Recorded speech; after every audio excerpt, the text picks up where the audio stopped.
जय हिंद सभी को। मैं शुभम गुप्ता। बहुत बहुत स्वागत है मेरे यूट्यूब चैनल पे। आइए आज हम लोग बात करेंगे क्लास टेंथ का जो पहला चैप्टर है रियल नंबर। कौन सा चैप्टर है? Real number. इसके बारे में वन शॉट बात करेंगे। One shot before the exam. Exam से जाने से पहले आपको एक ऐसा चीज चाहिए जो आपको कम समय पे ज्यादा से ज्यादा कंटेंट मिल जाए और आप उसको देख के वो आपके लिए सफिशिएंट और एग्जाम में अपीयर हो जाए। तो आइए हम इसको सॉल्व करते हैं। देखिए, हमको इस चैप्टर में क्या-क्या पढ़ना है पहले ध्यान से सुन लीजिए। इस चैप्टर में हमको पढ़ना है पहला प्राइम फैक्टराइजेशन, ठीक है? प्राइम फैक्टराइजेशन, ठीक? दूसरा जो इसमें पढ़ना है हमको, वो पढ़ना है एलसीएम एंड एचसीएफ पे बेस्ड एचसीएफ। एलसीएम और एचसीएफ पे बेस्ड कुछ फॉर्मूले वाले सवाल।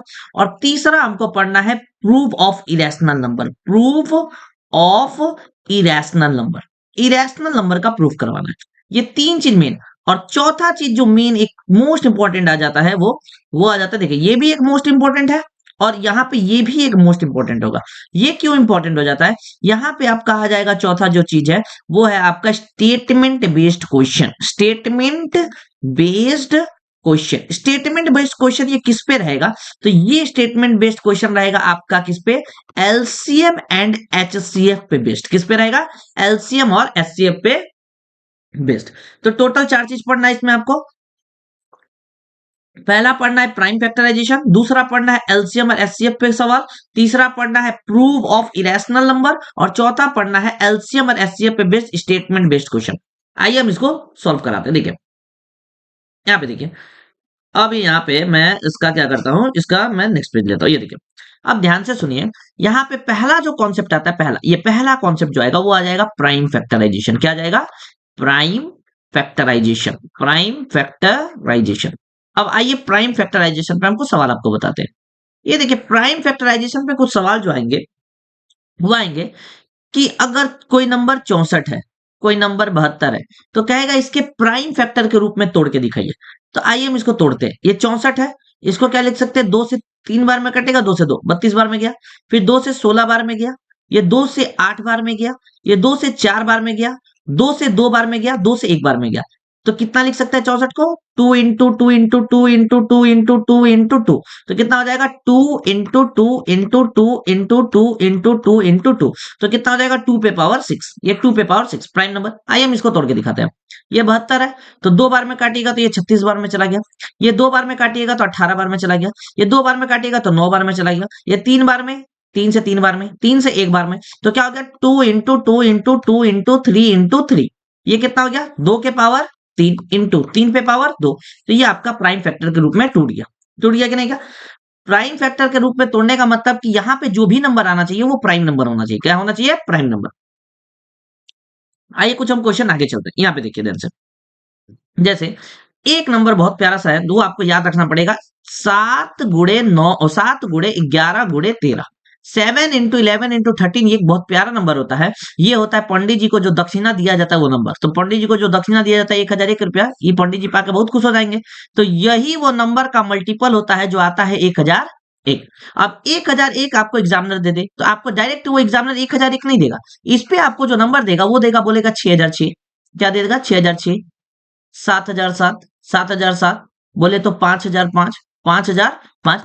तो कहेगा कि 5005 का आप प्राइम फैक्टराइजेशन करके दिखाइए। तो 5005 का प्राइम फैक्टराइजेशन ये नंबर 5 से कटता है, ठीक है? 5 एकम 5, 001। अब यहां पे आप फंस जाइएगा कि 1001 जब आएगा वो नंबर 1001, तो वहां पे आप फंस जाइएगा कि ये नंबर किसका फैक्टर है। नहीं तो ये पहले से आपको मालूम होना चाहिए कि ये नंबर फैक्टर होता है 7 गुणे 11 गुणे 13।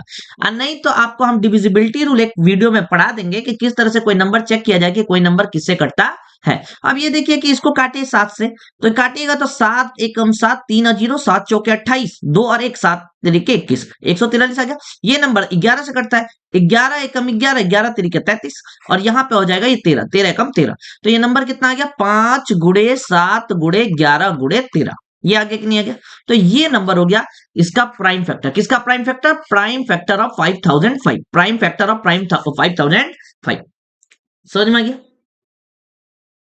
ध्यान से देखिए, जब इतना चीज हो जाता है तो ये हो गया पहला कॉन्सेप्ट। अब ये पहला कॉन्सेप्ट हो गया तो दूसरा कॉन्सेप्ट जो हमको पढ़ना है वो पढ़ना है एलसीएम और एचसीएफ पे बेस्ड। किस पे पढ़ना है? एलसीएम और एचसीएफ पे बेस्ड। तो अब हमको पढ़ना है क्वेश्चन बेस्ड ऑन, यहाँ पे इसको कर देते हैं, यहाँ पे सम अप कर देते हैं। यहाँ पे हमको पढ़ना है क्वेश्चन, नैप स्लाइड ही ले लेते हैं। यहाँ देखिए हमको क्या पढ़ना है, question based on LCM and HCF, LCM and HCF. हमको पढ़ना है question based on LCM and HCF, ये दूसरा टॉपिक रहने वाला है। ठीक है, एलसीएम और एचसीएफ पे क्वेश्चन कैसा बनेगा कि डायरेक्ट दो नंबर दे देगा, बोलेगा उसका एलसीएम निकालो।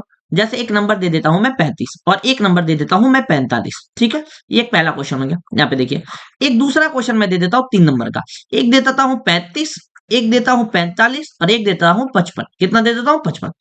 ये मैं दो क्वेश्चन दे दिया, एक नंबर यहां पे दे दिया मैं कितना, 35 और 45। तो इस दोनों का एलसीएम निकालना था, कैसे निकालेंगे, 35 को यहां लिखेंगे, 45 को यहां लिखेंगे और इसका एलसीएम निकालने के लिए ऐसे निकाल देंगे। तो ये कितना आ जाएगा, 5 सते 35 और 5 नवा 45। ठीक है, अब ये तो कटेगा नहीं, ये 7 एकम 7, ये 9 का 9 ऐसे ही लिख दिया।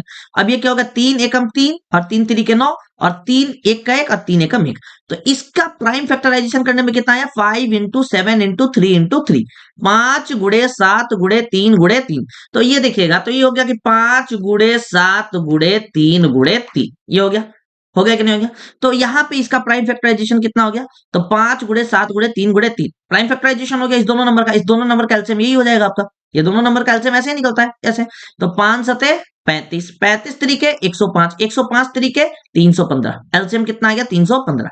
अब सपोज कीजिए कि आपको इसका एचसीएफ निकालना है, क्या निकालना है, एचसीएफ। तो एचसीएफ निकालने के लिए आप 35 का अलग फैक्टराइज कीजिएगा। तो 35 का फैक्टराइज कीजिएगा तो 5 सते 35 और 7 एकम 7। तो 35 का फैक्टराइजेशन कितना आया, 5 गुड़े 7। अब 45 का कीजिए, तो 45 का कीजिएगा तो कितना आ जाएगा, 5 9 45, 3 तरीके 9 और 3 एकम 3। तो कितना आया, 5 गुड़े 3 गुड़े 3 आया कि नहीं आया। अब ये 5 सते 35 जो है इसमें, और 5 तरीके 15 तरीके 45 में, इसमें देखिए कॉमन क्या है, तो दोनों में कॉमन है 5। क्या कॉमन है, 5। तो ये दोनों कॉमन 5 है, यही आपका क्या हो जाएगा, एचसीएफ। जो कॉमन मिलता है वो क्या हो जाता है, एचसीएफ। तो एचसीएफ कितना हो जाएगा, 5। और नहीं तो दोनों में जो कॉमन मिला, एलसीएम निकालने के लिए क्या करेंगे, दोनों में जो कॉमन मिला वो 5 और यहाँ पे क्या बचा 7, उसको भी लिख दीजिए। यहाँ पे क्या बचा, 3 गुड़े 3, यहाँ पे क्या बचा, 3 गुड़े 3। तो देखिए यहाँ पे हम जिस तरह से यहाँ पे जो नंबर आया है, क्या ये नंबर यहाँ पे भी आया है कि नहीं आया है। थोड़ा मैं यहाँ पे फास्ट इसीलिए चलूंगा क्योंकि आपके रिविजन के पर्पज से, it is not your for beginning, beginning के लिए नहीं है, बिगिनर के लिए नहीं है ये। अब यहाँ पे देखिए ये क्वेश्चन हो गया आपका। ठीक है, ये क्वेश्चन हो गया। अगर यही दो नंबर ना दे करके अगर 3 नंबर देते तो कैसे करेंगे, तो 3 नंबर देने के लिए क्या कीजिए, अलग अलग फैक्टराइज कर लीजिए। एचसीएफ निकालने के लिए अलग अलग फैक्टराइज कीजिएगा, तो ये हो जाएगा 5 सते 35 और 7 एकम 7। ये कीजिएगा तो 3 गुड़े 15 45, 3 गुड़े 5 15 और 5 एकम 5। इसका कीजिएगा तो 5 गुड़े 11 55, 11 एकम 11। अब यहाँ पे क्या आया, इसके हिसाब से आया 5 इंटू 7, इसके हिसाब से क्या आया 3 इंटू 3 इंटू 5 और इसके हिसाब से क्या आया 5 इंटू 11। आया कि नहीं आया, बताइए इस तीनों में कॉमन क्या मिल रहा है, जो कॉमन होता है वही एचसीएफ होता है। यहाँ पे भी 5 है, यहाँ पे भी 5 है, यहाँ पे भी 5 है, तो एचसीएफ कितना हो जाएगा 5। लेकिन अगर एलसीएम की बात करें कि एलसीएम क्या होगा, तो बताइए यहाँ पे 5 5 5 यहाँ पे कॉमन है, यहाँ पे लिख दिया। यहाँ से क्या बचा 7, यहाँ से क्या बचा 3 गुड़े 3 9, तो यहाँ पे 7 भी लिख दीजिए और 3 गुड़े 3 9 भी लिख दीजिए। और यहाँ से क्या बचा 11, क्या बचा 11। अब यहाँ पे कर लीजिए कितना, इसका पूरा मल्टीप्लाई कर लीजिएगा तो ये आपका आ जाएगा जो एलसीएम होगा। ठीक है ना, अब कैसे मल्टीप्लाई करते हैं आपको पता होगा, 5 सते 35, अब 35 नवा कितना होता है, 35 दाए 350, 350 में 35 घटा दीजिए 315, 315 का 11 गुना। तो कर लीजिए यहाँ पे कितना आ रहा है, 11 5 55 का 5, हाथ में 5, 11 एकम 11 और 5 16 का 6, हाथ में 1, 11 तिरिके 33 और 1 34। तो कितना आ गया 3465, इसका आंसर आ जा रहा है एलसीएम। ये समझ में आ गया। तो ये था दूसरे टाइप का क्वेश्चन जिसमें आपको क्या पूछा जाएगा, एलसीएम पूछा जाएगा और एचसीएफ पूछा जाएगा। आइए अब हम यहाँ पे कुछ नंबर ना लेकर के कुछ वेरिएबल लेके हम कुछ यहाँ पे एचसीएफ एलसीएम करना सीखेंगे। यहाँ पे देखिए, यहाँ पे देखिए, ठीक है ना, ये पिछला स्लाइड समझ में आ गया। अब नेक्स्ट स्लाइड देखिए, यहाँ पे अब हम एचसीएफ एलसीएम सीखेंगे एक नंबर के साथ नहीं, हम वेरिएबल के साथ सीखेंगे। कैसे सीखेंगे, वेरिएबल के साथ। आइए वेरिएबल, जैसे एक नंबर है x, एक नंबर है x जो दिया है a पे पावर 3 b पे पावर 4। ठीक है, एक नंबर है y जो दिया होगा आपको क्या दिया होगा, ए पे पावर 2 इंटू बी पे पावर 7, ए पे पावर 2 इंटू बी पे पावर 7। अब इस नंबर x में और y में ये दोनों आपस में को प्राइम, ये ए सॉरी ये तो नंबर है ए x और y, लेकिन यहाँ पे जो नंबर है ए और बी ये आपस में को प्राइम होने चाहिए, ए कॉमा बी आपस में क्या होने चाहिए, को प्राइम नंबर होना चाहिए। क्या होना चाहिए, को प्राइम नंबर होना चाहिए, या फिर ये प्राइम नंबर होना चाहिए, या फिर क्या होना चाहिए, ये प्राइम नंबर होना चाहिए। ठीक है ना। दो क्वेश्चन अगर दो इस तरह से दे दे तो इसके लिए जो एल HCF और एलसीएम, यहाँ पे देखिए ध्यान से, यहाँ पे इसके लिए जो एलसीएम होता है, क्या होता है एलसीएम, वो एलसीएम होता है क्या, ए, इसका ए और इसका ए, इस दोनों के ए में से बड़ा कौन सा है, ये ए पे पावर 3, तो ये ए पे पावर 3, और इसके बी के तुलना इसके साथ कीजिए, तो इसके बी के तुलना अगर इसके साथ कीजिएगा तो बताइए बी पे पावर 4 बड़ा है या बी पे पावर 7 बड़ा है, तो बी पे पावर 7, तो इसका एलसीएम हो जाएगा बी पे पावर 7। मतलब एलसीएम लेते समय क्या लेंगे, बड़ा वाला, क्या लेंगे, बड़ा वाला। ठीक है ना, कोई दिक्कत नहीं। अब यहाँ पे बताइए HCF लेना है, क्या लेना है, HCF, तो HCF लेते समय ए और बी में तुलना करेंगे, दोनों साइड में ए और बी दोनों साइड में तुलना करेंगे, देखेंगे छोटा वाला कौन है, बताइए ए पे पावर 3 छोटा है या ए पे पावर 2 छोटा है, तो ए पे पावर 2 लीजिए, ए पे पावर 2। ये बताइए बी पे पावर 4 छोटा है या बी पे पावर 7 छोटा है, तो बी पे पावर 4, तो यहाँ पे एलसीएम लेते समय क्या लेंगे हम, छोटा वाला, क्या लेंगे, छोटा वाला। तो इस पे अभी क्वेश्चन पूछने की बहुत ज्यादा चांसेस है, ये आपको तैयार बढ़िया से होना चाहिए, मैं फास्ट रिवीजन दे रहा हूं, आपको ये याद होना चाहिए। ठीक है ना। आप देखिए, आप इसी एलसीएम और एचसीएफ पे बेस्ड जो था सवाल, ये तीसरा टॉपिक है, ये तीसरा, दूसरा दो टॉपिक तक समझ में आ गया। अब तीसरा टॉपिक क्या होगा, एलसीएम और एचसीएफ पे वेरीफाई वाला, क्या हो जाएगा, वेरीफाई वाला, वेरीफाई वाला सवाल। अब ये वेरीफाई वाला सवाल क्या है भाई, तो वेरीफाई क्या होता है कि LCM into HCF is equal to first number into second number, first number into second number, मतलब एलसीएम का एचसीएफ से मल्टीप्लाई करेंगे तो क्या होता है, first number into second number. अब इसको वेरीफाई करना है, जैसे एग्जांपल के तौर पे मैंने लिया था 35 और लिया था मैंने कितना, 45 लिया था कि नहीं लिया था। अब पिछले स्लाइड को याद कीजिए, अगर मैं पिछले स्लाइड पे आपको ले जाऊं तो यहाँ पे देखिए, मैं यहाँ पे सॉरी यहाँ पे देखिए 35 और 45 का जब मैंने एलसीएम निकाला था तो वो आया था 315, कितना आया था, 315, और जब मैंने इसका एचसीएफ निकाला था तो 5 आया, कितना आया, 5। चलिए हम आगे जाके देखते हैं, अब इसको यहीं पे आगे जाके देखते हैं, इसी क्वेश्चन को बता देते हैं। बताइए 35 और 45 का एलसीएम आपने कितना निकाला था, एलसीएम एलसीएम निकाला था 315, और एचसीएफ आपने कितना निकाला था, तो एचसीएफ निकाला था 5, निकाला था कि नहीं। अब आइए हम लोग पुट करते हैं, एलसीएम इंटू एचसीएफ को पुट करते हैं, क्या वो first number into second number के बराबर आता है या नहीं। तो बताइए यहाँ पे एलसीएम मैंने कितना निकाला है, एलसीएम निकाला है मैंने 315, एलसीएम इंटू एचसीएफ कितना है, 5, बराबर फर्स्ट नंबर कितना है, 35, और सेकंड नंबर कितना है, 45, 45।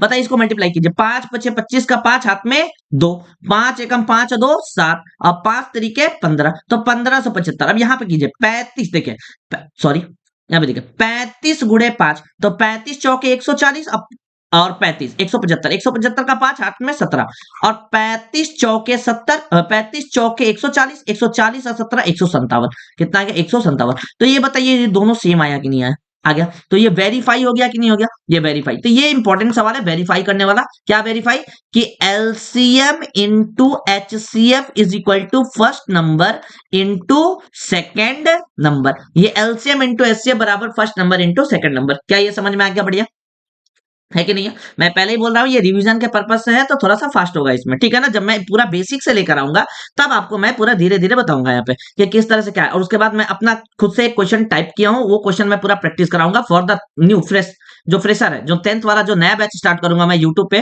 वो भी फ्री ऑफ कॉस्ट रहेगा, पूरा फ्री ऑफ कॉस्ट मैं मैथ पढ़ाऊंगा पूरा यूट्यूब पे, ठीक है ना, और वो भी पूरा एक बेस्ट कंटेंट के साथ। आइए यहाँ पे मैं देखता हूँ, ये हो गया।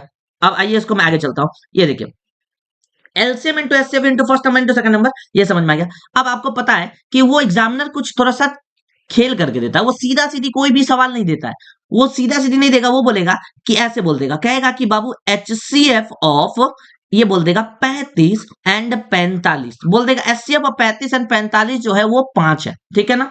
बोलेगा बताओ इसका एलसीएम ऑफ 35 और 45 कितना होगा, ये कितना होगा, समझ में आ गया कि नहीं, कितना होगा। तो कुछ दिक्कत नहीं, आपने अभी फॉर्मूला पढ़ा कि HCF into LCM is equal to first number into second number, पढ़ा कि नहीं पढ़ा, पढ़ा। तो बताइए HCF कितना आया है, 5, HCF कितना आया है, 5, एलसीएम कितना लाना है, नहीं पता, उसको x मान ले, यही तो पूछ रहा है कि कितना होगा, तो x मान लेते हैं। फर्स्ट नंबर कितना है यहाँ पे, ये होता है फर्स्ट नंबर, ये यही फर्स्ट नंबर होता है। तो फर्स्ट नंबर 35 और एल सेकंड नंबर कितना है 45, कितना है 45 हो गया। बताइए हमको एक्स निकालना है, तो एक्स को इधर ही रहने देते हैं, 35 गुड़े 45 बट्टे क्या 5 कर देते हैं। अब बताइए 5 एकम 5, 5 सते 35। अब एक्स का वैल्यू कितना आ गया 7 गुड़े 45, कितना आ गया 7 गुड़े 45। तो 7 पचे 35 का 5, 7 पचे 35 का 5, हाथ में 3 और 7 चौका 28 3 31। बताइए 315 आ रहा था कि नहीं आ रहा था, आ गया कि नहीं आ गया। तो इस तरह का भी क्वेश्चन पूछने के ज्यादा चांसेस है। एलसीएम इंटू एचसीएफ बराबर first number into second number. क्या समझ में आ गया कि नहीं आ गया। तो ये 3 टॉपिक पे जितने भी सवाल बने, क्या आपको समझ में आ गया। रुके मैं स्लाइड एड कर लेता हूं, उसके बाद आपको फिर से कंटेंट देता हूं। वेट बेटा भाई, यहाँ पे देखिए, सॉरी सॉरी सॉरी सॉरी, हाँ, एक मिनट एक मिनट एक मिनट, कॉपी करके स्लाइड में डालने की कोशिश करता हूँ यहाँ पे। एक मिनट, ये थोड़ा सा गड़बड़ हो रहा है। एक मिनट, इस स्लाइड को वेट ऑन, मैं एक मिनट आपको देता हूँ। एक मिनट रुकिए, sorry sorry sorry sorry sorry sorry, एक मिनट एक मिनट एक मिनट,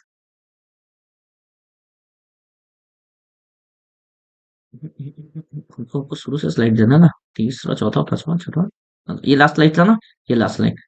अब इस लास्ट स्लाइड को एक मिनट मैं आता हूँ, एक मिनट, स्लाइड एड करना है। ये तो सारा शुरू से सही चल रहा है।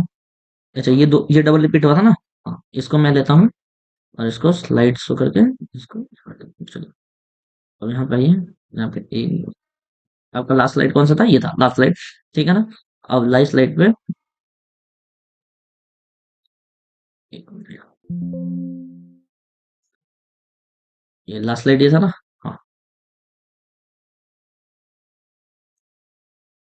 लास्ट स्लाइड ये था, ठीक है। एक मिनट, चलिए एक मिनट, बस ये जितना भी हुआ है आप इसको थोड़ा सा आगे आगे करके वो थोड़ा सा कर लीजिएगा, ठीक है ना। आगे आप उसको स्किप कर लीजिएगा जितना भी क्लास होगा। इसको मैं कॉपी करता हूँ, पेस्ट करता हूँ, 10 स्लाइड और ले लेता हूँ। आप इसको थोड़ा सा आगे बढ़ते जाइएगा। अब इसको इस वीडियो में मैं कुछ काटूंगा नहीं,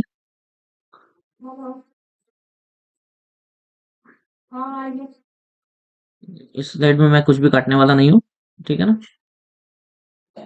2 4 5 स्लाइड में ले लेता हूँ क्योंकि यहाँ पे हमको लगता है कि कुछ काम पड़ेगा इसमें। स्लाइड पहले से ही कम बनाया था मैं, कम से कम 20 स्लाइड तो ले लेता हूँ। टेंशन मत लीजिएगा, इस पूरे स्लाइड का मैं आपको पूरा पीडीएफ दे दूंगा। इस स्लाइड का जितना भी पीडीएफ होगा मैं आपको पूरा स्लाइड का पीडीएफ दे दूंगा। You don't need to worry, घबराने की कोनो दिक्कत न होना चाहिए। चलिए चलिए, ये हो गया, ये हो गया, ठीक है ना। अब आइए ये नया स्लाइड पे आ गया मैं, लीजिए। अब आपको दिक्कत नहीं होना, अब आपको दिक्कत नहीं होगा, डोंट वरी। चलिए ये आ गया नया स्लाइड, ठीक है ना, ये आ गया नया स्लाइड। देखिए, चलिए देखिए, अभी तक कहां पढ़ा है कि वो एलसीएम इंटू एचसीएफ बराबर first number into second number, ये सब हो गया। अब आपको क्या है यहाँ पे कि दे देगा यहाँ पे क्वेश्चन सवाल। अब यहाँ पे क्वेश्चन देखिए क्या देगा, क्वेश्चन यहाँ पे जो भी देगा, किसी भी last number to be zero, ये चौथा कॉन्सेप्ट है ना, चौथा concept, last digit to be zero, last digit to be zero. किसी भी संख्या का लास्ट डिजिट जीरो कैसे होता है, लास्ट डिजिट जीरो। देखिए किसी भी संख्या का लास्ट डिजिट जीरो कब होगा, जब वो 2 और 5 से मिलके बनेगा तब, क्योंकि 2 और 5 से मिलके बना तो कितना आता है 10। बताइए लास्ट डिजिट जीरो आया। अगर 2 बार 2 हो जाए और 2 बार 5 हो जाए, 2 बार 5 सॉरी, 2 बार 5 हो जाए तो क्या बनेगा, 2 दूनी 4, 4 पचे 20, 20 पचे 100, क्या बनेगा 100। तो लास्ट में कितने डिजिट जीरो, लास्ट में कितने जीरो 2। अगर मैं 3 बार 2 लिख दूं, और 3 बार 5 लिख दूं, 3 बार 5, तो यहाँ पे बताइए 3 बार 2, 3 बार 5, तो 2 दूनी 4, 4 दूनी 8, 8 पचे 20, अब 8 पचे 40, 40 पचे 200 और 200 पचे 1000, कितना हो गया 1000। तो बताइए 3 बार 2 और 3 बार 5 मिला तो कितना बना, 3 जीरो बना कि नहीं बना, यहाँ पे 3 जीरो बना कि नहीं बना। तो किसी भी नंबर का लास्ट डिजिट, क्या लास्ट डिजिट जीरो कब आता है, लास्ट डिजिट जीरो कब आता है, जब वो 2 और 5 से मिलके बने तब, जब 2 और 5 से मिलके बनेगा तो उसका लास्ट डिजिट क्या आ जाएगा, जीरो। ये समझ में आ रहा है। अब ये समझ में आ रहा है तो ध्यान से देखिए, हाँ बग गया भाई तू, यहाँ देखिए, यहाँ पे देखिए अब ये चीज समझ में आ रहा है। तो आइए अब हम यहाँ पे एक चीज बताते हैं, क्वेश्चन आपसे पूछ देगा कि प्रूफ कीजिए कि किसी भी नंबर का पावर n हो जाए, या कोई भी नंबर है 6 मान लेते हैं एनसीईआरटी के क्वेश्चन के हिसाब से, अगर कोई नंबर है 6 उसके होल पे पावर n कर दें, तो प्रूफ कीजिए, ये प्रूफ कीजिए कि इसका लास्ट डिजिट जीरो नहीं होगा, जीरो नहीं होगा। कैसे प्रूफ करेंगे, ध्यान से देखिए। आपको पता है कि हम 6 को क्या लिख सकते हैं, 6 को लिख सकते हैं 2 इंटू 3 का होल पे पावर n, हो गया कि नहीं हो गया। अब बताइए ये अंदर वाला नंबर जो है ये 2 इंटू 3 से बना, अगर ये 2 के साथ 5 होता तब ना जाके जीरो, किसी भी पावर पे लेते तो जीरो बनता, लेकिन हमने 2 के साथ क्या लिया 3, तो क्या 2 के साथ 5 का पेयर बना, नहीं बना। 2 के साथ 5 का पेयर बना, नहीं बना। 2 के साथ किसका पेयर बना, 3 का बना। तो क्या इसका लास्ट डिजिट n का कोई भी वैल्यू रखने पे जीरो आएगा, नहीं आएगा। अब इसी को ये स्टेटमेंट में आपको लिखना है, तो आप लिखिएगा for any value of n, ऐसे लिख दीजिएगा पहले हियर, एक फ्रेश पेज में दिखाता हूं, यहाँ पे देखिए क्या लिखेगा here, the given number is not a pair of 2 and 5, 2 and 5, so for any value of n, for any value of n, any value of n, for any value of n raised to the power 6, raised to the number 6, raised to the number 6 will not be zero, will not be zero, zero नहीं होगा, ये लिखना है। क्यों नहीं होगा समझा दिया नहीं, यहां पे लिख दीजिएगा बिकॉज, यहाँ पे हेंस, यहाँ पे एक लास्ट वर्ड लिख दीजिएगा hence, for any number to be the last digit be zero, for any number to be the last digit zero, to be the last digit zero, the number should be multiple of 2 and 5, 2 and 5। समझ में आ गया कि नहीं, समझ में आ गया। तो यहां पे जो भी बताया हूं ये आपको बढ़िया से याद रखना है, ठीक है ना। इसी तरह से एग्जामिनर आपको पूछ लेगा कि बताइए 7 पे अगर 8 पे पावर है, 8 का कोई भी पावर हम रख दे तो क्या इसका जीरो आएगा कि नहीं आएगा, नहीं आएगा, क्योंकि 8 देखिए कैसे बनता है 2 इंटू 2 इंटू 2। चलो भाई 2 तो मिल गया, क्या कहीं 5 मिला हमको, नहीं मिला। तो क्या 8 का कोई भी पावर n हो जाए, n मतलब कोई भी नेचुरल नंबर हो जाए, तो क्या 8 का कोई भी पावर n करेंगे तो क्या ये लास्ट डिजिट जीरो आएगा, नहीं आएगा, नहीं आएगा। समझ में आ रहा है कि नहीं आ रहा है। तो इस तरह से आपको ये आपको प्रूफ करना है और ये आपको समझना है। आइए हम नेक्स्ट कॉन्सेप्ट की ओर बढ़ते हैं, नेक्स्ट कॉन्सेप्ट की ओर। अब यहाँ पे देखिए नेक्स्ट कॉन्सेप्ट की ओर बढ़ते हैं, या देखिए अब नेक्स्ट कॉन्सेप्ट की ओर क्या देखते हैं कि ये देखिए नेक्स्ट स्लाइड पे। अब हमको करना है नेक्स्ट, ये पांचवा कॉन्सेप्ट होना है ना, तो पांचवा कॉन्सेप्ट है to prove a composite number. पांचवा कॉन्सेप्ट क्या है, to prove a composite number, to prove a composite number, to prove a composite number. किसी भी नंबर को कंपोजिट कैसे प्रूव करेंगे, जैसे कोई नंबर दे देगा 7 गुणे 11 गुणे 13, ठीक है ना, अब प्लस 13 दे दे, ऐसे कोई नंबर आपको दे देगा। अब आपको हम बता देते हैं कंपोजिट नंबर क्या होता है, ध्यान से सुनिए। दो तरीके का नंबर होता है, एक होता है प्राइम नंबर और एक होता है कंपोजिट नंबर। क्या होता है, कंपोजिट नंबर। एक होता है प्राइम नंबर, एक होता है कंपोजिट नंबर। प्राइम नंबर क्या होता है, जिसके केवल 2 फैक्टर होते हैं। कितने फैक्टर होते हैं, 2। कितने फैक्टर होते हैं, 2। अब कंपोजिट नंबर क्या होता है, जिसके फैक्टर जो होते हैं वो क्या होते हैं, 2 से ज्यादा। क्या होता है, 2 से ज्यादा, 3 4 5। जैसे एग्जांपल के तौर पे मैं यहाँ पे बता दे रहा हूं, एग्जांपल के तौर पे मैं 2 3 4 5 6 7 8 9 ऐसे करके नंबर लिख रहा। 2 बताइए किससे किससे करता है, केवल 1 से और 2 से। कितने फैक्टर हुए, 2 फैक्टर हुए। 3 किससे किससे करता है, एक और 3 से, तो कितने फैक्टर हुए? 2। 4 किससे किससे कटता है? 1 से भी कटता है, 2 से भी कटता है, 4 से भी कटता है। तो बताइए 4 के कितने फैक्टर हुए? 3। 4 के कितने फैक्टर हुए? 3। इसी तरह से 6 की बात करूं तो 1 से भी कटता है, 2 से भी कटता है, 3 से भी कटता है और 6 से भी कटता है। तो 6 के कितने फैक्टर हुए? 4। कितने फैक्टर हुए? 4। तो इसका मतलब कि ये 2 वाला नंबर है, 3 जो नंबर है, ये 5 जो नंबर है, या जो 7 नंबर है, ये केवल 2 ही नंबर से कटते हैं। किससे कटते हैं? 2 ही नंबर से। कौन कौन से? एक तो 1 और एक इटसेल्फ। एक खुद से कटता है, खुद से। तो ये सारे नंबर को क्या बोलते हैं? Prime number. क्या बोलते हैं? Prime number. समझ में आ गया? और ये सब नंबर को क्या बोलेंगे? 4 हो गया, 6 हो गया, 8 हो गया, 9 हो गया, ये सब क्या बोलेंगे? Composite number. किसके? 2 से ज्यादा फैक्टर है। कितने फैक्टर है? 2 से ज्यादा। मैं एक वीडियो बना के आपको बता दूंगा कि कैसे किसके नंबर के कितने फैक्टर होंगे, वो ट्रिक से कैसे निकालते हैं, ये हम बाद में बताएंगे। अब बताइए हमको ये प्रूफ करना है composite number. Composite number proof करना है, तो अब यहाँ पे बताइए कंपोजिट नंबर प्रूफ करना है, तो बताइए ये एक टर्म हो गया और ये दूसरा टर्म हो गया। कोई भी टर्म सेपरेट कैसे होता है? प्लस या माइनस से। कैसे सेपरेट होता है? प्लस या माइनस से। ऐसा नहीं कि ये बोलिएगा कि सर ये 7 एक अलग टर्म है, ये 11 एक अलग टर्म है, ये 13 एक अलग टर्म है और ये 13 एक अलग टर्म है, तो टोटल तो 4 टर्म होगा। ऐसे नहीं है। ये टर्म किससे है? ये मल्टीप्लाई में। तो मल्टीप्लाई और डिवाइड से कोई भी टर्म सेपरेट नहीं होता है। सेपरेट किससे होता है? प्लस या माइनस से। प्लस या माइनस से कोई भी टर्म सेपरेट होता है। तो ये बताइए 7 गुणे 11 गुणे 13 प्लस 13 में क्या कॉमन है आपका? 13। तो यहाँ क्या बचेगा? 7 गुणे 11 प्लस 1। अब देखिए यहाँ पे एक नंबर आपको 13 दिख गया और यहाँ पे बताइए 11 सत्ते 77 प्लस 1 78। ये बताइए इस नंबर का आपका 2 से ज्यादा फैक्टर दिख गया कि नहीं दिख गया? सर बोलेगा सर यहाँ पे तो 2 ही फैक्टर है, एक 13 एक 78। अरे भाई एक फैक्टर 1 नहीं हो सकता, इसके लिए एक फैक्टर 1 नहीं हो सकता? हो सकता। तो बताइए इसमें कितने फैक्टर हो गए? एक फैक्टर ये हो गया, एक फैक्टर 78 हो गया, एक फैक्टर 13 हो गया। 78 को भी तोड़िएगा तो काफी सारे फैक्टर आएंगे, लेकिन यहाँ पे हमको प्रूफ करना था कंपोजिट नंबर। क्या प्रूफ करना था? Composite number. तो कंपोजिट नंबर में 2 से ज्यादा फैक्टर दिखा दीजिए आप। कोई भी फैक्टर दिखा दीजिए। किससे ज्यादा? 2 से ज्यादा। तो देखिए 2 से ज्यादा फैक्टर हो गया कि नहीं हो गया?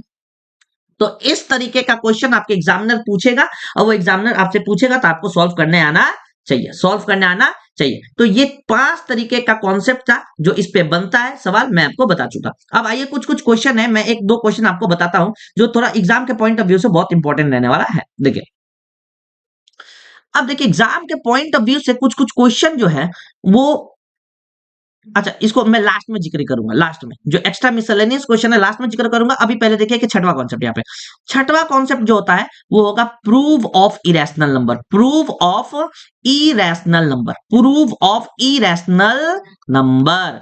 अब देखिए प्रूव ऑफ इरेशनल नंबर में टोटल 3 तरीके का सवाल बनेगा। पहला सवाल क्या कि डायरेक्ट बोलेगा कि प्रूफ करो कि √2 √3 √5 और √7 को इरेशनल प्रूफ करो। पहला तरीके का सवाल।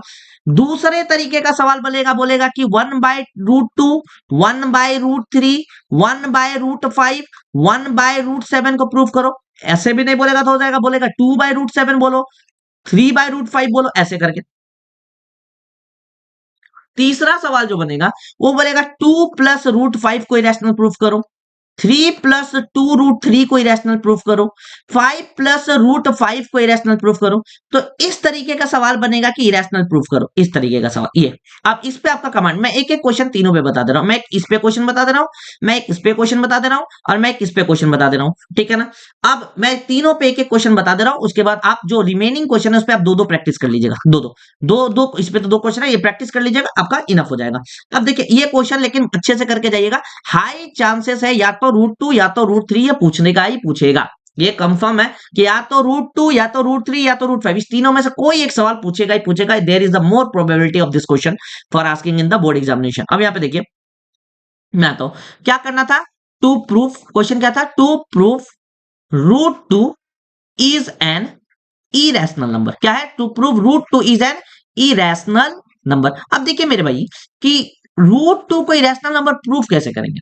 कुछ नहीं करेंगे, मान लेंगे यहाँ पे लेट, जैसे लिखूंगा वैसे लिखना है, लेट ऐसा ही एकदम लिख दीजिएगा, कॉपी पेस्ट, आपका एग्जामिनर एक नंबर नहीं काटेगा।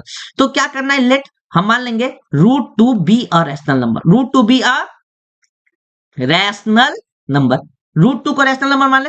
अगर √2 को रैशनल नंबर मानेंगे तो क्या √2 रैशनल नंबर जो है क्या p/q के फॉर्म में लिखा जाएगा कि नहीं? क्यों लिखा जाएगा? क्योंकि आपने इसको क्या माना? रैशनल नंबर माना। क्या माना? Rational number. क्या समझ में आ गया? अब √2 को आपने अगर रैशनल नंबर माना p/q के, यहां पे आप लिख दीजिएगा p and q do not have any common factor, any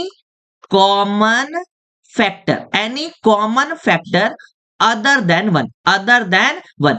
P और क्यू में कोई भी कॉमन फैक्टर नहीं है एक के अलावा, मतलब पी और क्यू में कुछ भी कॉमन नहीं है एक के अलावा। समझ में आ रहा है कि नहीं आ रहा है? पी और क्यू में कुछ भी कॉमन नहीं है एक के अलावा, ठीक है ना। अब बताइए यहाँ पे क्या कर देंगे, ये समझ में आ गया। अब हम यहाँ पे क्या कर देंगे, स्क्वायरिंग बोथ साइड। क्या कर देंगे, स्क्वायरिंग बोथ साइड। अब क्या कर देंगे इसको, स्क्वायरिंग बोथ साइड्स। स्क्वायर कर दिया, जब स्क्वायर करेंगे तो बताइए √2 का स्क्वायर क्या हो जाएगा, 2, और यहाँ पे क्या आ जाएगा, P square by Q square, P square by Q square. आगे कि नहीं क्या। अब यहां से क्या कीजिए, क्यू स्क्वायर को वहां भेज दीजिए, तो क्यू स्क्वायर को वहां भेज देंगे तो क्या ये हो जाएगा, पी स्क्वायर बाय 2 नहीं हो जाएगा। क्यू स्क्वायर को वहां भेज दिए, ये 2 को यहां भेज दिए तो क्या हो जाएगा, पी स्क्वायर बाय 2। अब बताइए, आपने माना था कि Q भी एक इंटीजर्स है।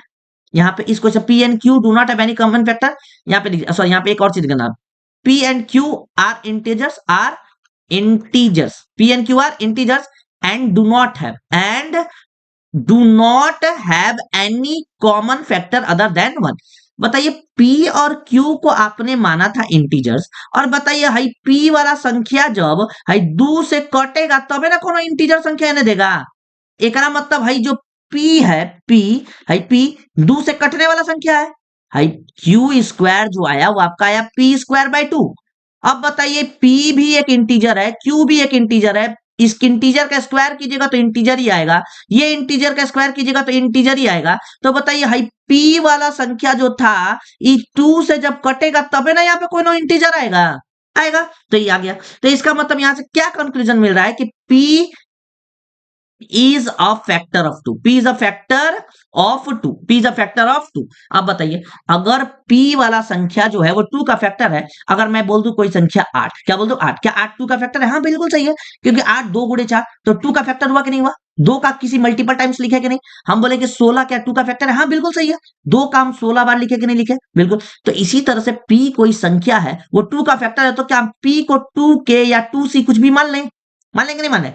तो P is a factor of 2। तो यहां पे क्या करेंगे now, let P is equal to 2c मान लेते हैं। कितना मान लेते हैं? 2c, क्योंकि 2 का फैक्टर है, मतलब 2 का कोई P मल्टीपल टाइम्स होगा, 2 का 4 बार होगा, 8 होगा तो 2 का 4 बार होगा, 10 होगा तो 2 का 5 बार होगा, 12 होगा तो 2 का 6 बार होगा, 16 होगा तो 2 का 8 बार होगा, 26 होगा तो 2 का 13 बार होगा। लेकिन P जो है वो 2 का फैक्टर, इसका मतलब 2 का मल्टीपल होगा ना P वाला नंबर।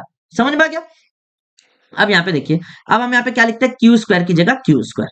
अब मैंने P को कितना माना, 2c, यहाँ पे लिख देंगे 2c का होल स्क्वायर बटे 2। P का वैल्यू मान लिया 2c बटे होल स्क्वायर बटे 2। अब बताइए ये चीज समझ में आ गया कि नहीं आ गया? अब आइए थोड़ा सा हम इसको यहीं पे थोड़ा सा सॉल्व करते हैं। यहाँ पे बताइए क्यू स्क्वायर की जगह क्यू स्क्वायर, समझ में आ गया? और ये 2c का होल स्क्वायर कितना होता है, 4c स्क्वायर, 4c स्क्वायर हो गया, 4c स्क्वायर और नीचे कितना हो गया, 2। अब बताइए ये 2 से 2 बार में कट जाएगा, तो Q square is equal to 2c square आया कि नहीं आया? आया। क्यू स्क्वायर बराबर 2c स्क्वायर आया कि नहीं आया? अब बताइए, अब हम इसको नेक्स्ट पेज पे चलते हैं और यहाँ पे लिख देते हैं। तो हमारा क्या आया, क्यू स्क्वायर बराबर 2c स्क्वायर। हमारा क्या आया था, Q square is equal to 2c square. अब हम यहाँ से c स्क्वायर को निकालते हैं, तो क्या इसको हम क्यू स्क्वायर बाय 2 लिख सकते हैं कि नहीं लिख सकते हैं? लिख सकते हैं। अब बताइए c भी, जैसे 8 आपने एक नंबर माना था, तो 8 था 2 का 4 गुना, तो p आपने माना तो p 2 का c गुना था कि नहीं था? तो यहां से तुलना कीजिएगा तो ये 2 का तो फैक्टर p है ही, 8 भी 2 का फैक्टर है कि नहीं है? तो इसका मतलब ये C वाला जो नंबर है कहीं ना कहीं इंटीजर्स है कि नहीं है इंटीजर्स। तो इससे ये पता चल रहा है कि Q आपने एक इंटीजर्स माना था, और इसको जब 2 से डिवाइड किया, काटने पर बढ़िया से कट गया, तभी तो कोई इंटीजर संख्या यहाँ पे आया। तो इससे पता चल रहा है कि Q भी एक जो नंबर है, Q is a factor of 2, Q is a factor of 2, Q भी 2 का फैक्टर है। अब यहां पे आ गया कॉन्ट्राडिक्शन। क्या आ गया, कॉन्ट्राडिक्शन। कॉन्ट्राडिक्शन क्या आया कि यहाँ पे आपने जब पीछे गया सवालों पे, तो यहाँ पे देखा कि यहाँ पे P भी एक फैक्टर है 2 का, ठीक है, और आगे जब आए तो यहाँ पे Q भी एक फैक्टर है 2 का। ये समझ में आया? लेकिन आपने माना क्या था मेरे प्यारे भाई, कहा था कि P और Q एक इंटीजर्स है and do not have any common factor other than 1, और 1 के अलावा कोई भी कॉमन फैक्टर नहीं है। तो फिर ये कॉमन फैक्टर आया कैसे? ये आया कैसे? इसका मतलब ये आया इसी तरीके से, जब आपने उस क्वेश्चन को गलत माना। क्या माना? गलत माना। तो here P and Q both got common factor 2, common factor 2। P और Q को सॉल्व करने के बाद कॉमन फैक्टर कितना मिला, 2। बट वी एज्यूम्ड दैट, लेकिन हम लोग ने माना था, but we assumed that P and Q do not have any common factor,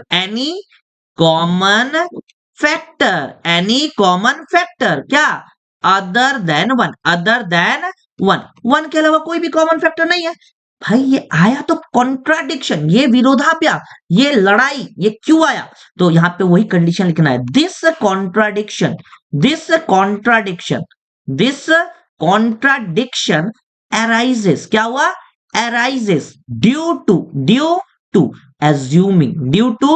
assuming क्या? Root two a rational number. ये कॉन्ट्राडिक्शन इसलिए आया क्योंकि आपने गलत माना। क्या माना आपने? गलत माना। आइए हम इसको एक एग्जांपल के मदद से, आपको डेली लाइफ के एग्जांपल से मदद समझाते हैं। समझिए आप डेली लाइफ के एक एग्जांपल से, एक फ्रेश पेज पे आपको समझाते हैं। सुनिए, सपोज कीजिए कि कोई एक लड़का है, सपोज कीजिए एक प्यारा सा ही लड़का है, हैंडसम बॉय एकदम, इसका बाल एकदम टोपी वाला यहाँ पे, हाँ एकदम हैंडसम बॉय। अब एगो लड़का के साथ एकरा साथ एक बवाल हो गया, एकरा साथ ही बवाल हो गया। तो ई खचड़ा लड़का ई एकरा को बोल रहा है कि तुम लड़का नहीं है, लड़की है। क्या बोल रहा है? लड़की है, तुम लड़का नहीं है, तुम क्या है? लड़की है। ये गुस्सिया गया, बोला है कि तुम सिद्ध करके दिखाओ। तो क्या किया कि एकरा बोल दिया कि चलो हम तोरा लड़की सिद्ध कर रहे हैं। तो ये क्या किया कि इसको लड़की मान लिया और लड़की लगा सिद्ध करने, बताइए लास्ट में लड़की सिद्ध नहीं हुआ। लड़की का कोनो कंडीशन एकरा में नहीं मिला। एकरा मतलब वही जो माना था, ये गलत माना था कि नहीं माना था, तबे ना सिद्ध नहीं हुआ। ये गलत माना था तबे सिद्ध नहीं हुआ। एकरा मतलब ये लड़की नहीं है, क्या है? लड़का है। ये खुश हो गया। समझ में आएगा कि नहीं? तो यही कंडीशन आपको होता है कहां पे? जब आप इसको सॉल्व करते हैं तो यहाँ पे √2 को बोलता है कि सिद्ध कीजिए कि इरेशनल नंबर है। क्या है? Irrational number. आप इसको गलत मान के चलिए। क्या मान के चलिए? गलत मान के। √2 को बोलता है इरेशनल नंबर सिद्ध कीजिए, तो आप इसको गलत मान के चलिए। अब गलत मान के चलिएगा, वो गलत वाला कंडीशन में कोनो सेटिस्फाई नहीं कर पाया। रैशनल लेकर चले, रैशनल का कोई कंडीशन नहीं सेटिस्फाई कर पाया। एकरा मतलब हम जो माने थे वो क्या है? गलत। इसका मतलब वो रैशनल नहीं होगा, तो क्या होगा? इरेशनल। समझ में आ गया होगा? अब आइए, ये इसका दूसरा तरीके का सवाल है, वो हम इस पे बात करते हैं। दूसरे तरीके वाला सवाल क्या था क्वेश्चन पे, कि यहाँ पे एक बार मैं एनसीईआरटी को भी देख लेता हूँ कि क्या है। हाँ, दूसरा भी सवाल उसी तरीके का। देखिए, दूसरा सवाल में मैं बोला था कि दूसरा सवाल, ये देखिए दूसरा सवाल है 1/√7 ऐसे बोला था ना, 1/√3 या 2√5, इस तरह का कोई नंबर था, सवाल था कि नहीं था? अब इसको हमको क्या करना है? प्रूफ करना है कि सिद्ध करो कि ये इरेशनल है। हम थोड़ा सा इसका सॉल्यूशन का हिंट दे दे रहे हैं। क्या करेंगे? फिर वही करेंगे। क्या? कोई लड़का है, उससे झगड़ा हो गया, उसको लड़की मान के चलेंगे। लड़की का कोई कंडीशन नहीं आया, ऑटोमेटिक वो लड़का क्या हो जाएगा? वो क्या हो जाएगा? इंसान लड़का हो जाएगा। जैसे यहाँ पे देखिए, हम यहाँ पे लेके चलते हैं कि let 1/√7 be a rational number, हम 1/√7 को एक रैशनल नंबर मान लिया। अगर कोई 1/√7 एक रैशनल नंबर है, तो क्या बताओ, इसको p/q के फॉर्म में लिखा जा सकता है कि नहीं? बिल्कुल, हाँ सर, बिल्कुल लिखा जा सकता है। तो 1/√7 को क्या हम p/q के फॉर्म में लिखेंगे? अब 1/√7 को p/q के फॉर्म में लिखेंगे तो बताइए, p and q do not, p and q are integers. यहाँ पे p और q क्या है? इंटीजर्स है। जैसे हम इरेशनल नंबर मान के चलते हैं, तो रैशनल नंबर 2/3 हो गया, 4/5 हो गया, ये कोई रैशनल नंबर हुआ ना। तो 2 भी एक इंटीजर है, 3 भी एक इंटीजर है कि नहीं है? इसी तरह से p and q are integers, and do not have, do not have any common factor other than 1। हम p और q को मान के चलते हैं, दोनों के यहाँ इंटीजर्स है और इसमें कुछ भी कॉमन फैक्टर नहीं है, एक के अलावा, 1 के अलावा कुछ भी कॉमन फैक्टर नहीं है। अब बताइए, इसको उल्टा ऊपर नीचे कर दीजिए। तो 1/√7 को ऊपर नीचे कीजिएगा तो क्या ये √7 होगा, और ये q/p को उल्टा कीजिएगा तो क्या हो जाएगा? q/p। अब बताइए, ये ठीक जो क्वेश्चन है, ये पिछली बार की तरह बन चुका कि नहीं बन गया?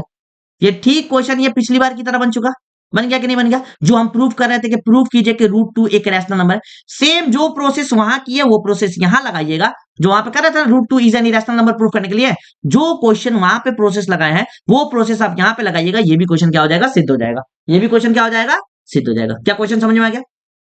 आइए अब हमको अब ये वाला क्वेश्चन बताते हैं, ये वाला क्वेश्चन बताते हैं, ठीक है ना? अब ये वाला क्वेश्चन बना के आपको फिर बहुत 10 से 15 मिनट का और क्लास होगा, उसके बाद ये समाप्त हो जाएगा। यहाँ पे देखिए, हमको क्या प्रूफ करना है? 2√5 को प्रूफ कीजिए कि क्या है? Irrational number, is an irrational number, ये करना है ना। To proof 2√5 is an irrational number, इसी को इरेशनल प्रूफ करना है। Irrational number. अब भाई अगर 2√5 को अगर इरेशनल नंबर प्रूफ करना है मेरे प्यारे भाई, तो ये बताइए, हम मान लेते हैं इसको गलत, 2√5 को एक रैशनल नंबर मान ले, एक क्या मान ले, रैशनल नंबर। चलिए रैशनल नंबर मान लेते हैं, चलो ठीक है मान लिया। अगर मैंने 2√5 को यहाँ पे 2√5 को रैशनल नंबर मान ले, तो क्या 2√5 को मैं p बाई क्यू के फॉर्म में लिख सकता हूँ कि नहीं लिख सकता हूँ? बिल्कुल सर लिख सकते हैं। यहाँ पे वही condition, p and q are integers, p and q are integers, p और q क्या है, इंटीजर्स है। And do not have, and do not have किसके बारे में नहीं है, P और Q के बारे में बता रहा हूं। Do not have any common factor, any common factor other then one, other than one. क्या वन के अलावा कोई भी कॉमन फैक्टर है? नहीं है। अब क्या करेंगे मेरे भाई, यहां पे देखिए, अब हम क्या करेंगे कि ये √5 को इधर ही रहने देंगे, ये 2 को इधर लेके आएंगे, 2 को इधर लेके आएंगे। तो बताइए यहाँ पे √5 को हम क्या ऐसे लिख सकते हैं, p/2q, p/2q है कि नहीं है, लिख दिए। अब देखिए मेरे भाई, आपने यहां पे देखिए, आपने यहां पे p और q को क्या माना है, p और q को माना है एक इंटीजर्स, और इस दोनों इंटीजर्स में कुछ भी कॉमन नहीं है। आइए हम यहाँ पे एक अलग से समझाते हैं, आपको कोशिश करते हैं समझाने की। आपने माना p और q, उसमें कुछ भी कॉमन नहीं है, तो क्या कुछ भी कॉमन नहीं है तो क्या मैं 3/5 मान लू? मान लो, बोलो हाँ या ना। इसको आपको मल्टीप्लाई कर दिया 2 से, 2 से मल्टीप्लाई कर दिया। बताइए ये इंटीजर्स वाला संख्या है, क्या किसी भी तरीके से काटिएगा अगर कुछ भी कॉमन नहीं है, कुछ भी कॉमन नहीं है 1 के अलावा, तो क्या कभी भी रिजल्ट आपको क्या एक इरेशनल नंबर देगा, √5 देगा? कभी भी √5 देगा? नहीं देगा। कैसे देगा भाई, कभी देगा? तो बताइए, इसी तरह से p भी एक इंटीजर्स है, q भी एक इंटीजर है, और इंटीजर को इंटीजर से काटेंगे बढ़िया तरीका से, कुछ भी कॉमन नहीं है तो नहीं कटेगा, नहीं कटेगा। यहां ससुरा काट के काला दिया है √5, काला दिया है √5। कुछ ना कुछ झोल किया है कि नहीं किया है? किया है। तो यही चीज आप लास्ट में बस इतना लिख दीजिएगा कि when integers are divided from integers, when divided from integers, divided from, when integers are divided from integers, जब इंटीजर को इंटीजर से डिवाइड करते हैं, when they do not, when they don't have, when they don't have any common factor, when they don't have any common factor, when they don't have any common factor, they don't have any common factor, then क्या हो जाएगा, then the result will be, then the result will be rational, then the result will be rational. Rational होगा कि नहीं होगा? लेकिन यहां पे हमको क्या प्राप्त हुआ, √5 एक इरेशनल। कहिएगा कि सर √5 कैसे इरेशनल होगा? अरे भाई √5 तो अभी प्रूफ करके आए हैं हम, अभी तो हम √5 प्रूफ कर रहे थे कि इरेशनल था, प्रूफ किया कि नहीं किया? तो उसी से मान लेंगे कि √5 क्या है, इरेशनल है। तो बताइए, हमने इंटीजर्स p और q को देखा तो दोनों इंटीजर है और कुछ भी कॉमन नहीं है, कुछ भी कॉमन नहीं है तो नहीं कटेगा, और नहीं कटेगा तो रिजल्ट क्या देगा, रैशनल नंबर देगा। अगर भाई रैशनल नंबर देगा तो इधर इरेशनल कहां से आएगा, आएगा कभी?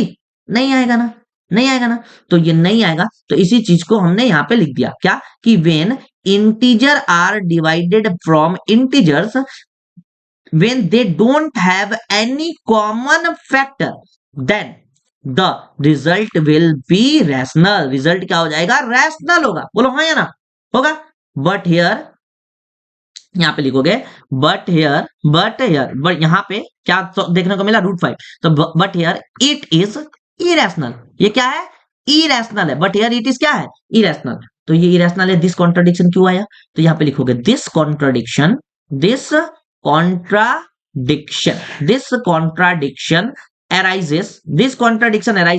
due to assuming, क्या आया, ये क्यों आया, due to assuming 2√5 और रैशनल नंबर। क्यों आया, 2√5 को आपने रैशनल नंबर माना, इसीलिए ये कॉन्ट्राडिक्शन आया। हेंस लास्ट में लिख दोगे, hence 2√5 is an irrational number, 2√5 is an irrational number. यहां पे लास्ट में प्रूफ, बस काम खत्म, हैप्पी। समझ में आ गया कि नहीं आ गया? चलिए, ये दोनों तरीके का सवाल आपको बढ़िया से समझ में आ गया। अब आइए तीसरा जो एक लास्ट तरीके का सवाल बनता है फ्रॉम दिस, वो भी हम आपको बता दे रहे हैं। और ध्यान से सुनिए, एक और चीज मैं यहाँ पे इंपॉर्टेंट अपडेट आपको देना चाह रहा हूं। ये तो था पूरा कॉन्सेप्ट और थोड़ा सा प्रैक्टिस लास्ट समय पे, लेकिन मैं कोशिश करता हूं कि 20 मतलब अप्रोक्सीमेटली 30 सवाल मैं आपको इस चैप्टर से करवाऊंगा, इस चैप्टर से आपको मैं सॉल्व करवाऊंगा, वो भी ओरिएंटेड पिछले ईयर का, और जो हाईलाइटेड क्वेश्चन है वो वो आप वीडियो देख लीजिएगा, आप ये एक वीडियो देख लीजिए और वो वाला वीडियो देख लीजिए, इसके बाद आपको कुछ भी करने का जरूरत नहीं है। क्या करवाऊंगा, ये कॉन्सेप्ट का क्लास बढ़िया से हो गया, फर्स्ट कॉन्सेप्ट 30 सवाल से 35 सवाल मैं इस पर प्रैक्टिस करवाऊंगा विद इन 1 आवर, कोशिश करूंगा कि समाप्त हो जाए, और प्रैक्टिस करवा के क्या करूंगा आपको वो क्लास, ये क्लास देख लीजिएगा, it will be enough for your board preparation, इससे आगे आपको कुछ करना नहीं है। आइए अब यहाँ पे अब यहाँ पे आते हैं। अब देखिए, अब हमको क्या प्रूफ करना है, कि ये प्रूफ करना है कि 2 प्लस रूट 5 ऐसा कुछ नंबर देता है कि नहीं देता है? कहते हैं हाँ सर देता है बिल्कुल देता है। ऐसा देता है कि 2 प्लस रूट 5 को प्रूफ कीजिए कि इरेशनल है। चाहे क्वेश्चन आ गया कि 3 प्लस 2 रूट 5 को इरेशनल नंबर प्रूफ कीजिए, ऐसा बोलता है कि नहीं? चलिए एक क्वेश्चन मैं करता हूं और एक क्वेश्चन आपके होमवर्क के लिए छोड़ देता हूं। ये सॉरी, एक क्वेश्चन मैं करता हूं और एक क्वेश्चन आपके होमवर्क के लिए छोड़ देता हूं, ये आप करना, ठीक है? अब यहाँ पे देखिए, इसको प्रूफ करना है, इसी को ना प्रूफ करना है, इसी को क्या करना है, टू प्रूफ, इसको क्या करना है, टू प्रूफ। अब बताइए हम क्या इसको लेट 2 प्लस रूट 5 को क्या मैं एक रैशनल नंबर मान लूं, irrational number let 2 plus root 5 is a irrational number, is a rational number, क्या मैं इसको रैशनल नंबर मान लूं? सेम कॉन्सेप्ट वही, ठीक है? अगर मैं 2 प्लस रूट 5 को अगर मैं रैशनल नंबर मानता हूं मेरे प्यारे भाई, तो 2 प्लस रूट 5 को क्या मैं पी बाई क्यू के फॉर्म में लिखूंगा? लिखूंगा, बिल्कुल सही। और लिखूंगा तो p and q are integers, p and q are integers, p and q are integers, and p and q do not have any common factor, any common factor other than than 1। थोड़ा सा handwriting आपको cooperate करना पड़ेगा क्योंकि मेरा हाथ इस पे सेट नहीं है। अब धीरे धीरे लिखते लिखते बढ़िया सेट हो जाएगा तो मैं भी अच्छे से लिखने लगूंगा। तो यहाँ पे देखिए, ये पी और क्यू आर इंटीजर्स है, P and q do not have any common factor other than 1, ये हो गया। अब बताइए कि अगर मैं इस रूट 5 को इधर ही रहने दो और रूट 2 को उधर भेज दूं, तो बताइए रूट 5 जो होगा क्या ये p बाई क्यू माइनस 2 होगा कि नहीं होगा? बोलो हाँ या ना, होगा। अब ध्यान से बताइए मेरे प्यारे भाई, आपने p और q को इंटीजर्स माना है और इसमें कुछ भी कॉमन फैक्टर नहीं है 1 के अलावा, तो बताइए अगर मैं 3/8 है, 3 भी एक इंटीजर्स है, 8 भी एक इंटीजर्स है, और 3 और 8 में कुछ भी कॉमन नहीं है 1 के अलावा, तो इसको काटेंगे तो कभी रूट वाला नंबर आ सकता है? कभी भी आएगा? नहीं आएगा ना। ठीक है, ये आप समझ गए। तो इसको सॉल्व करने के बाद कभी भी रूट वाला नंबर नहीं आएगा, मतलब इरेशनल तो नहीं आएगा। रैशनल को रैशनल से डिवाइड किया और उसमें कुछ भी कॉमन नहीं है, तो ये इरेशनल तो कभी नहीं आएगा, नहीं आएगा। ये समझ में आ गया? अब बताइए अगर मैं इसी में से कोई नंबर सब्सट्रैक्ट कर दूं 2, तो क्या कभी भी इरेशनल आएगा? कभी भी रूट के फॉर्म में आएगा? नहीं आएगा ना। क्या इसी में से कभी मैं सब्सट्रैक्ट कर दूं तो कभी रूट में आएगा नंबर? नहीं आएगा ना। क्या रिजल्ट कभी इसका रूट में आएगा? नहीं। अब यही चीज आपको भाषा में लिखना है, ये चीज आप समझ गए तो इसको भाषा में लिखना है, अंग्रेजी भाषा में। कैसे? ऐसे लिखना है, व्हेन, ऐसे लिखिएगा, when rational number is subtracted from, when rational number is subtracted from, ठीक है, रैशनल नंबर, देखिए ये एक रैशनल नंबर है, इसको सब्सट्रैक्ट किया जा रहा है, रैशनल नंबर से किया जा रहा है कि नहीं? Rational number, then result will be rational. Result कैसा होगा? रैशनल। रिजल्ट रैशनल होगा कि नहीं? इसको सॉल्व करने के बाद आपका रिजल्ट क्या आना चाहिए था? रैशनल। लेकिन यहाँ पे क्या है, यहाँ पे अच्छा यहाँ पे बताइए, यहाँ पे क्या है, रैशनल है कि इरेशनल है? इरेशनल है ना। तो बट हियर क्या है, but here it is irrational. क्या है? इरेशनल है कि नहीं है? यहाँ पे क्या है, इरेशनल नंबर है कि नहीं? तो बताइए ये कॉन्ट्राडिक्शन क्यों आया? दिस कॉन्ट्राडिक्शन arises, क्यों आया? arises ड्यू टू एज्यूमिंग, आपने गलत माना। क्या माना? ड्यू टू एज्यूमिंग 3, क्या था क्वेश्चन, 2 प्लस रूट 5 ना, 2 plus root 5 are rational number, 2 plus root 5 are rational number. ये कॉन्ट्राडिक्शन क्यों आया यहाँ पे? जैसे ये कॉन्ट्राडिक्शन क्यों आया? क्योंकि आपने इसको गलत माना। अब बताइए 2 प्लस रूट 5 एक रैशनल नंबर माना इसलिए, तो हैंस लास्ट में लिख दीजिए, हैंस क्या है, 2 plus root 5 is an irrational number, 2 plus root 5 is an irrational number. बस बी हैप्पी, ये आपका चैप्टर क्या हो गया, समाप्त। क्या हो गया? ओवर। क्या हो गया? ओवर।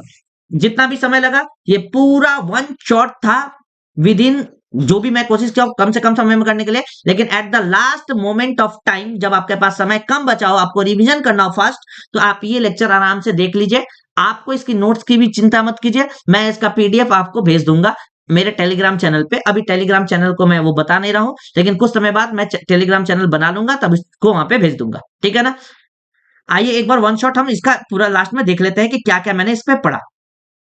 आइए मैंने क्या क्या पढ़ा, आइए देख लेते हैं। देखिए या क्या क्या पढ़ा, देखिए देखिए हमने बोला कि क्लास 10th में हमको पढ़ना है रियल नंबर के बारे में। रियल नंबर के बारे में पढ़ना है तो यहाँ पे पढ़ना है प्राइम फैक्टराइजेशन, एलसीएम, एचसीएफ, ये इरेशनल नंबर को प्रूफ करना, और स्टेटमेंट, सॉरी स्टेटमेंट बेस्ड आपका सवाल छूट गया। स्टेटमेंट बेस्ड सवाल आपको क्वेश्चन में प्रैक्टिस होगा। क्या होगा? क्वेश्चन में प्रैक्टिस। क्वेश्चन जब अगला करवाएंगे 30 सवालों का, 35 सवालों का, तो उसमें ये प्रैक्टिस करवाएंगे भर भर के, ठीक है ना। फिर क्या पढ़ा है आपको कि प्राइम फैक्टराइजेशन कैसा करता है, ये पहला कॉन्सेप्ट था। यहाँ पे देखिए, रुकिए मैं ये इरेजर ले लेता हूँ, ठीक है। यहाँ पे देखिए प्राइम फैक्टराइजेशन कैसे करते हैं ये हम बता दिए। जैसे 64 था, 64 का प्राइम फैक्टराइजेशन किए, अब प्राइम नंबर के रूप में लिख दिए। देखिए 2 एक प्राइम नंबर होता है, प्राइम नंबर के रूप में लिख दिया। जैसे 72 था, 72 को मैंने प्राइम फैक्टराइजेशन किया, कैसे करते हैं, इसको 2 और 3 प्राइम नंबर के रूप में लिख दिए। समझ में आ गया कि नहीं? अब आइए आगे चलते हैं। जैसे एक प्यारा नंबर था जो दक्षिणा दिया जाता है पंडित जी को, 7 गुणे 11 गुणे 13। 7 गुणे 11 गुणे 13 ये बहुत प्यारा नंबर है। इस तीनों का मल्टीप्लाई करने पर आता है 1001। कितना आता है? 1001। इसी तरह से कोई नंबर आपको ये एग्जामिनर 1001 नहीं देगा, बोलेगा 2002, 3003, 4004, 6006, 7007, 5005। तो इसी तरह से मैंने एक 5005 एक नंबर ले लिया और इसका मैंने प्राइम फैक्टराइजेशन किया। प्राइम फैक्टराइजेशन कितना किया? तो आया 5 into 7 into 11 into 30। Prime factor के रूप में टूट गया ना, क्योंकि 5 भी एक प्राइम नंबर होता है, 7 भी प्राइम नंबर होता है, 11 भी प्राइम नंबर होता है, 13 भी क्या होता है? प्राइम नंबर होता है। आइए इसके आगे क्या पढ़ाया था मैंने, ये बताया था दूसरा कॉन्सेप्ट। दूसरा कॉन्सेप्ट क्या बताया था? Question based on LCM and HCF. LCM और एचसीएफ पे क्वेश्चन था। तो पता है पहला क्वेश्चन में मैंने माना था 35 और 45, 2 नंबर का माना था, और दूसरे क्वेश्चन में माना था 35, 45, 55, 3 नंबर का माना था। ये 2 नंबर का एलसीएम निकालने के लिए या तो एलसीएम ऐसे निकाल लीजिए, या तो अलग अलग फैक्टर कीजिए।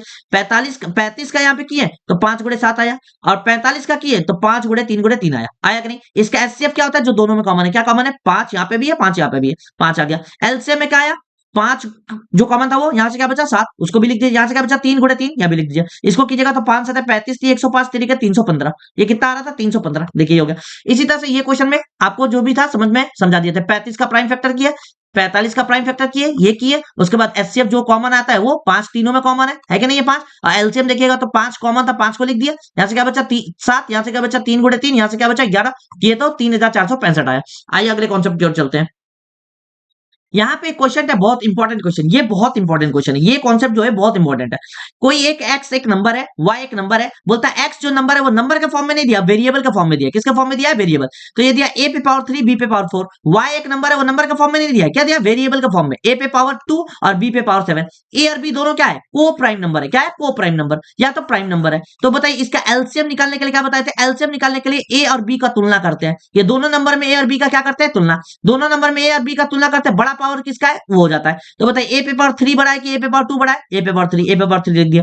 बताइए बी पे पावर 4 बड़ा है या बी पे पावर 7 बड़ा है? बी पे पावर 7, ये लिख दिया। तो एलसीएम होता है बड़ा वाला तुलना करने पे, और एचसीएफ होता है छोटा वाला तुलना करने पे। बताइए ए पे पावर 3 छोटा है कि ए पे पावर 2 छोटा है? ए पे पावर 2। बी पे पावर 4 छोटा है कि बी पे पावर 7 छोटा है? बी पे पावर 4, ये हो जाएगा। समझ में आ रहा है? तीसरा कॉन्सेप्ट मैंने बताया कि वेरीफाई करो एलसीएम इंटू एचसीएफ बराबर first number into second number. वो क्वेश्चन मैंने कर लिया, 35 45 लिखा, ये हमने वेरीफाई किया, ये हो गया। यहाँ पे देखिए चौथा क्वेश्चन। इसी पे मैंने क्या किया कि एग्जामिनर आपको ऐसे नहीं पूछता है, वो बोल देगा कि एलसीएम है, यहाँ पे एक नंबर है, यहाँ पे एक नंबर है, तो बोलेगा एलसीएम 2 नंबर का दिया है 5, बता एचसीएफ, सॉरी एचसीएफ दिया 2 नंबर का 5, एलसीएम बताओ इस दोनों नंबर का क्या होगा। कॉन्सेप्ट वही है, एचसीएफ इंटू एलसीएम बराबर first number into second number. तो 5 into x is equal to 35 गुणे 45, एक्स का वैल्यू निकालोगे 315। बताइए पीछे भी 315 ये डाटा से आ रहा था कि नहीं आ रहा था? ठीक है, कोई दिक्कत नहीं है। आइए देखिए यहाँ पे, अब यहाँ पे देखिए कि last digit to be zero, ये चौथा कॉन्सेप्ट है। किसी भी संख्या का लास्ट डिजिट जीरो कैसे आता है? लास्ट डिजिट जीरो आता है 2 और 5 के मल्टीपल से। एक बार 2 एक बार 5 मिलेगा तो 1 जीरो, 2 बार 2 2 बार 5 मिलेगा तो 2 जीरो, 3 बार 2 3 बार 5 मिलेगा तो 3 जीरो। तो यहाँ पे मैं बताया हूं। आइए इसी तरह से बोला कि 2 कोई भी नंबर को प्रूफ करना है, जैसे 6 पे पावर है, इसका अगले वाला कॉन्सेप्ट लिखा था क्या? यही था। यहाँ पे नंबर था 6 पे पावर n, ये 6 पे पावर n करना है, इसको प्रूव करना है कि इसका लास्ट डिजिट कभी भी जीरो नहीं हो सकता, n का कोई भी वैल्यू रख दो, या 6 पे पावर 1 रख दो, 6 पे पावर 2 रख दो, 6 पे पावर 3 रख दो, 6 पे पावर 4 रख दो, इसका लास्ट डिजिट कभी भी जीरो नहीं आएगा। कैसे नहीं आएगा? तो कैसे किया था कि इसको 6 को क्या लिख सकते हैं 2 इंटू 3, 2 इंटू 3 और 2 इंटू 3 का पावर n, क्या बताइए अंदर नंबर क्या 2 इंटू 5 बना? नहीं बना। 2 इंटू 5 नहीं बना, 2 इंटू 3 बना। तो 2 इंटू 3 क्या कभी भी किसी नंबर का जीरो बनने के लिए क्या बनना चाहिए था 2 इंटू 5, 2 और 5 का पेयर बनना चाहिए था 2 और 5, लेकिन यहाँ पे बना 2 और 3 का, तो इसलिए इसका कभी भी अंत वाला नंबर जीरो नहीं आ सकता, चाहे n अभी कुछ भी रख लो। अब यहाँ पे क्वेश्चन देखिए कि मैं इसका आगे चलता हूँ थोड़ा सा, ऐसे लिखा था यार the given number is not a pair of 2 and 5, लिखा हो कि नहीं? So for any value of n raise to the number 6, किसी भी वैल्यू n के लिए जो 6 पे रेज हुआ है will not be zero, zero नहीं होगा। तो यहाँ पे hence for any number to be digit zero, last digit to be last, यहाँ पे लिख लीजिएगा last digit zero, the number should be multiple of 2 and 5, the number should be multiple of 2 and 5, यहाँ पे लास्ट डिजिट लिख लीजिएगा, क्या लीजिएगा लास्ट, ठीक है ना। अब यहाँ पे देखिए कि 8 पे पावर, यहाँ पे मैं करेक्ट कर ही दे रहा हूँ, देखिए यहाँ पे मैं करेक्ट कर ही दे रहा हूँ, नहीं तो बोलिएगा सर यहाँ पे कुछ कुछ गड़बड़ है, यहाँ पे गड़बड़ था लास्ट। चलिए ठीक है, यहाँ पे देखिए, यहाँ पे देखिए ये चीज समझ में आएगा। 8 पे पावर n कोई नंबर है, अब बताइए 8 को तोड़िएगा तो कैसे होगा 2 इंटू 2 इंटू 5, बताइए कहीं भी ये 5 2 तो आ गया, क्या 5 आया? नहीं आया। तो क्या कभी इसका लास्ट संख्या जीरो हो सकता है? क्या इसका कोई भी पावर कर दीजिए n पे, क्या लास्ट संख्या जीरो होगा? नहीं होगा। समझ में आएगा कि नहीं?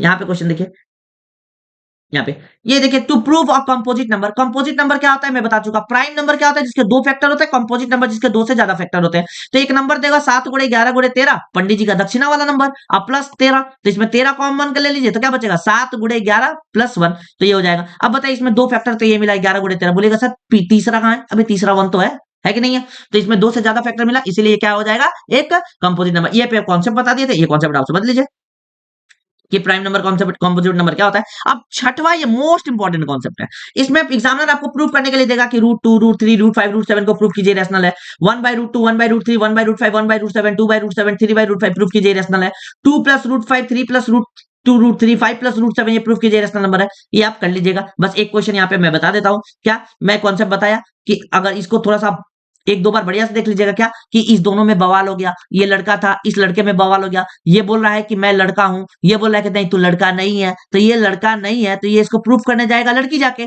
ये इसको प्रूफ करने जाएगा लड़की जाके, जब ये लड़की वाला कंडीशन को प्रूफ करेगा, लड़की का कोई कंडीशन नहीं आया, इसका मतलब ऑटोमेटिक ये लड़का क्या हो जाएगा, ये इंसान क्या हो जाएगा लड़का प्रूफ। इस पे आपको क्वेश्चन बताए हैं, तो इस पे जितना भी क्वेश्चन बताए हैं आप ये सारा क्वेश्चन को बढ़िया से देख लीजिए, ये बोर्ड के पॉइंट ऑफ व्यू से वेरी वेरी इंपॉर्टेंट सवाल था जितना भी बताऊं। ठीक है, मिलते हैं नेक्स्ट वीडियो में। जय हिंद जय भारत। अब याद रखिएगा नेक्स्ट वीडियो जो होगा वो आपका किस चीज से रिलेटेड होगा, मैं यहाँ पे आपको बता दे रहा हूँ। यहाँ पे देखिए लास्ट सवाल बता दे रहा हूँ, देखिए यहाँ पे देखिए लास्ट सवाल, ये मतलब लास्ट ये बता दे रहा हूँ आपको अपना अपडेट, ये लास्ट अपडेट सुन लीजिए ध्यान से। ये जो था ये था आपका कॉन्सेप्ट का वीडियो, ये किसका था कॉन्सेप्ट का वीडियो। अब आएगा आपका फ्री ऑफ कॉस्ट में ही सब चीज जो भी चलेगा पूरा यूट्यूब पे पूरा फ्री ऑफ कॉस्ट ही चलेगा। ये आपका आएगा अब कौन सा वीडियो, अब आपका आएगा प्रैक्टिस का वीडियो, इसी का क्या आ जाएगा प्रैक्टिस का वीडियो, प्रैक्टिस का वीडियो आएगा। प्रैक्टिस का वीडियो मस्ट देखिएगा क्योंकि maths is a source of practice, maths एक प्रैक्टिस का खेल होता है, बिना प्रैक्टिस का मैथ्स नहीं आएगा। तो पहले चैप्टर पे मैं वीडियो इसका कल ही लाऊंगा, वो 30 से 35 सवाल का होगा और वो मोस्ट इंपॉर्टेंट सवाल होगा, उसको प्रैक्टिस कर लीजिए बस, that will be enough for you, you don't need to follow any other things. ठीक है, मिलते हैं नेक्स्ट वीडियो में। जय हिंद जय भारत।